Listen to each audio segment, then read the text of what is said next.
উম্মার বীর পুরুষ ছিলেন তারা। খুব সাদামাটাভাবে দিন কাটত। কোনো বেলা খাবার জুটলে পরের বেলা হয়তো কাটত অনাহারেই। তবে রাসূল সাল্লাল্লাহু আলাইহি সাল্লামের এক ডাকে বুক পেতে দাঁড়িয়ে পড়তেন শত্রুর সামনে। তারা কেবল আল্লাহর জন্যই যুদ্ধে নামতেন। শুরুতেই শত্রুপক্ষকে দিতেন দ্বীনের দাওয়াত। কেউ তা মেনে নিলে নির্দ্বিধায় জড়িয়ে নিতেন বুকে।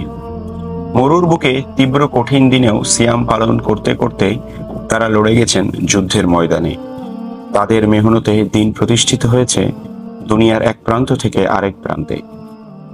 উম্মার এই সাহসী যোদ্ধাদের সম্পর্কে না জানলে ইসলামের সার্বিক ইতিহাস জানা সম্পূর্ণ হবে না। অসম্পূর্ণ থেকে যাবে জ্ঞানের অনেক কিছু।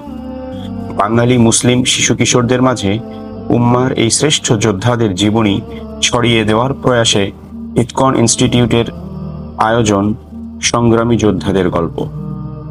এই কোর্সটিতে আলোচনা করা হবে খালিদ বিন ওয়ালিদ, মিকদাদ বিন আসওয়াদ, আবু উবাইদা ইবনুল জাররাহ, মুসা ইবনে নুসাইর, তারিক বিন জিয়াদ, কুতাইবা ইবনে মুসলিম, সুলতান সালাহুদ্দিন আইয়ুবী, সুলতান মাহমুদ গজনবী, সুলতান শিহাবুদ্দিন ঘুরি, মোহাম্মদ আল ফতিহ, আসাদ ইবনুল ফুরাত, রুকনউদ্দিন বাইবার্স, খাইরুদ্দিন বারবারুসা, সাইফুদ্দিন কুতুজ, ইউসুফ বিন তাশফিন, টিপু সুলতান, উমর মুখতার, ইমাদউদ্দিন জাঙ্কি, মোহাম্মদ বিন কাসেম, নূর উদ্দিন জাঙ্কি রাহিমাহুল্লাহ প্রমুখ যোদ্ধাদের জীবনী।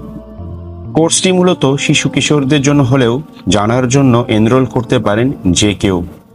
তবে আর দেরি কেন? রেজিস্ট্রেশন করে ফেলুন এখনই।